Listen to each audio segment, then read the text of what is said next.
喂，你 OK 未啊？ Can 啊。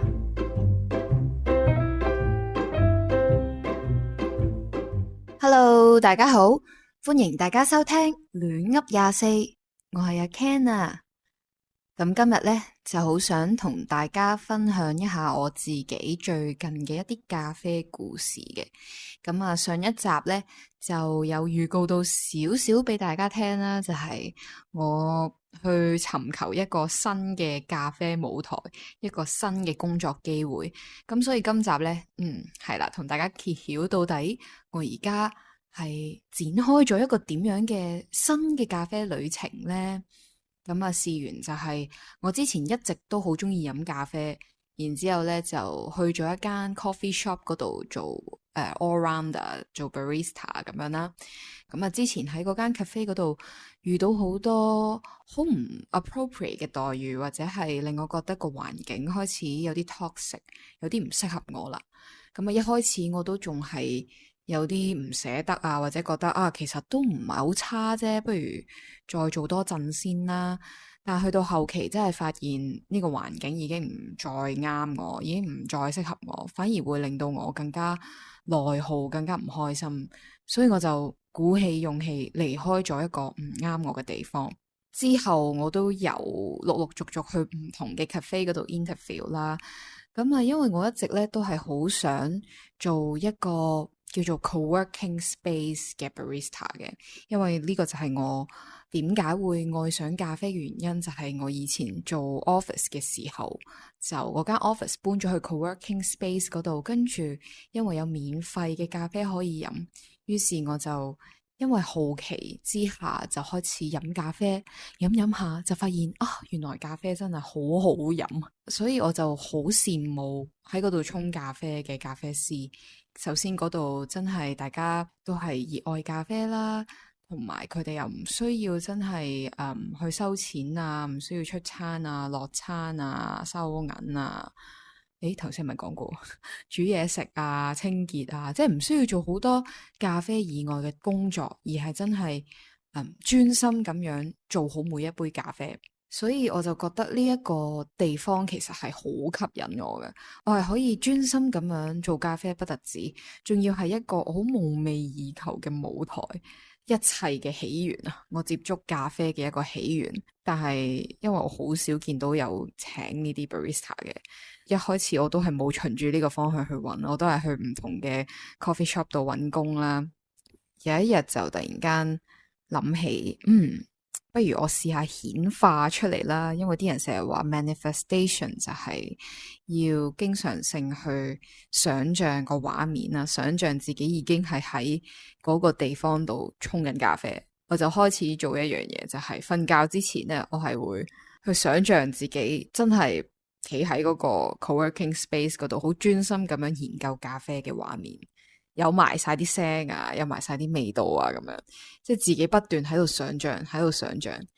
然之後諗下，突然間有一日，我瞓醒覺，唔知點解心血來潮，好想上網去 Google 度打咖啡招聘。因為我一直以嚟揾嗰啲 coffee shop 嗰啲 interview 咧，我都係兼職網啊嗰啲 apps 嗰度揾，咁嗰啲多數都係一啲飲食行業，即係一啲普通 barista、all rounder 先至會喺嗰度落 ad 嘅。咁咧我就冇諗過原來係可以喺網上揾，但係唔知點解嗰下心血來潮，就想上去 Google 嗰度揾。於是我就打咗咖啡招聘，跟住就喺 Google 度睇啦。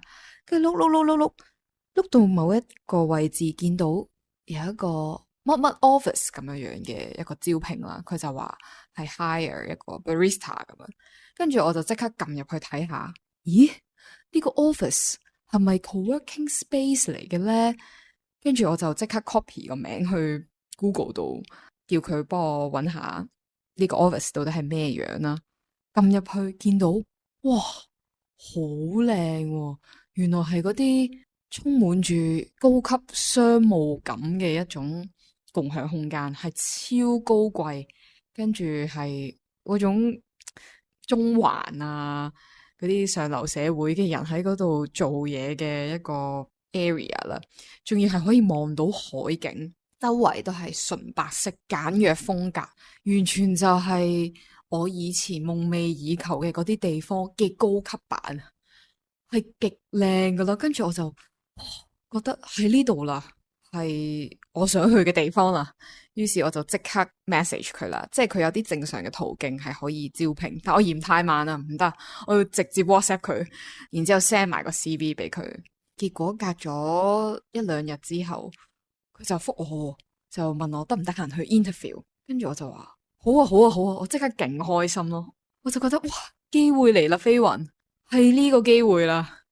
冇錯，所以我就好開心咁去咗嗰度 interview 啦。但係如果大家有聽我之前關於失敗嘅個 podcast 咧，都會知道，因為我太緊張、太重視呢一次嘅 interview，我去到係語無倫次啦。跟住佢仲要我即場去沖一杯咖啡出嚟，嗰下我就好緊張，又手震啦，跟住又嗰個即係個吧嗰個 espresso 機又好高啦，我要趷高腳去拉花。去打奶，所以原本已經緊張，即手震到好似真係好似有病咁樣啦。然之後跟住仲要倒瀉咗少少，跟住我就心諗，唉，冇啦，我就好唔開心。嗰次 interview 完咗，詳情大家可以去聽翻關於失敗嗰一集。我就不斷鼓勵自己，然之後去繼續去揾好多唔同嘅 part time 工作，去 walk in 好多唔同嘅咖啡嘅 barista 嘅工作，因為我唔想放棄呢樣嘢。但係其實我內心係好唔開心，因為我最重視嘅嗰個 interview，我竟然失咗手。當我去咗好多唔同嘅 coffee shop 度 interview 都冇消息嘅時候，某一日我同 OK 要佢錄完音之後，突然間收到一個 message。好熟悉嘅電話號碼，佢就同我講話，Oh Candy，we would like to give you an offer。啊？What？啊？offer？我倒寫嘢喎，你俾 offer 我？唔係啊嘛？啊？跟住我就呆咗喺度，即係點啊？咁就請咗噶啦？但我明明唔知自己做緊啲咩啦，啲沖咖啡嘅過程錯晒啦，又手震啦，跟住之後又倒寫嘢啦。雖然我係拉到朵花出嚟嘅，咁就請咗我？唔係啩？於是我就成功顯化咗呢樣嘢啦。明明我以為自己會失敗嘅，跟住我嗰下係呆到我唔知講咩好咯。我就不斷同 OK 喺度講話，喂，佢請咗我啊，點解會咁噶？明明我做得唔係幾好嘅，所以成件事就好似發夢咁樣咯。我而家都仲係覺得成件事係太神奇啦。我只係短短好似用咗2-3個禮拜嘅時間，我就顯化咗自己夢想嘅職業出嚟。顯化 manifestation 其實就係勇於去想象，勇於去跳出唔適合自己嘅嗰個環境，然之後去跳出嗰個限制自己嘅框框。因為我一直都淨係覺得淨係可以喺嗰個黏色嘅 apps 度揾工，但我冇諗過有 Google 呢個大海係會有呢一種高級商務嘅 office 係會透過 Google 去落 ad 嘅。我就係因為跳脫咗之前嘅一啲固有嘅思維，用一個宏觀啲嘅方法去睇呢個世界，去捕捉唔同嘅機會，先至可以俾我揾到呢一份工。而我亦都當然我係有行動啦，我係有努力去裝備自己，去研究好多咖啡嘅嘢。然之後喺嗰一日雖然稍有失手，但係可能其實係咪我太過妄自菲薄，即係其實我都唔係真係 perform 得好差。我懷疑嗰陣嘅失落可能係我對自己要求太高啦，所以我就會開始去否定自己嘅表現。但係實際上喺佢哋或者係喺啲 interviewee 嘅眼中，可能其實係 OK 都唔頂咧咁樣。多謝大家見證我由喺一間 cafe 度做 barista， 咩都要做開始，去到我決定要離職，勇敢踏出我嘅 comfort zone， 跟住去到我以為自己會失敗，再去到而家呢個 moment， 原來峰回路轉，我成功咗啊！成個心路歷程我都錄起咗，係去俾咁多位去見證我嘅成長。我都得，你都一定得嘅。就真係唔可以太過睇小自己，同埋唔好太限死自己啦。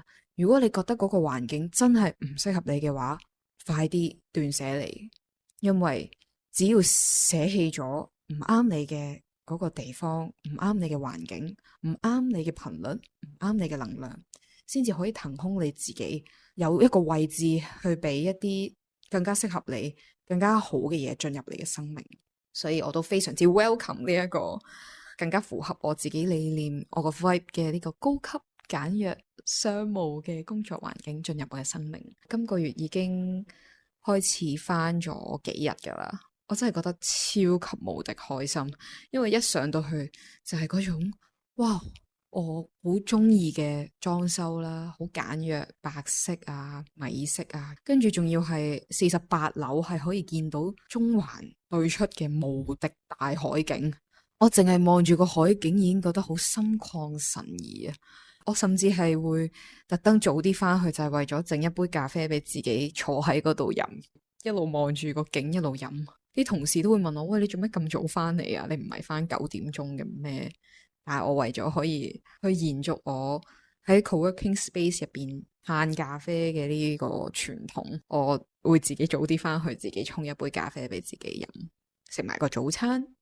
所以我就完美咁樣可以翻去我之前做 OL 嘅嗰啲生活，不過我而家係做沖咖啡俾人飲 light up 人哋嘅 day 嘅嗰個 role。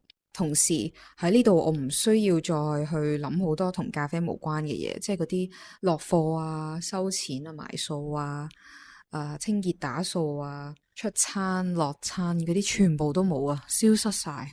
我真係淨係個客叫我整杯 flat white， 我就認真專心咁樣整一杯 flat white 俾佢，我唔需要去顧慮太多其他嘅嘢，完全就係我夢寐以求嘅生活。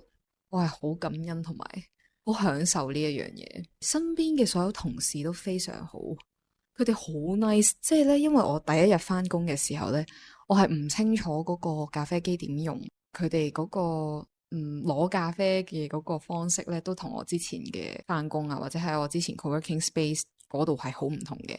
嗰度咧係會排隊逐個我整完嗰杯嘢，佢客攞走咗先，下一個落 order 咁樣啦。coffee shop 都係咁，但係佢呢度咧係四方八面咁湧過嚟，啲客咧係同你講完話啊，我要杯 flat white， 跟住就走咗噶啦。我完全連個客個樣都未望得切，仲做緊上一個咖啡嘅時候，佢就走咗。我連 mark 低嘅時間都冇，所以我第一日係超級混亂嘅。我係唔記得晒啲單啦，跟住啲客係咁走嚟催我啊，我個杯 ice americano 咧等咗好耐都未有得飲喎。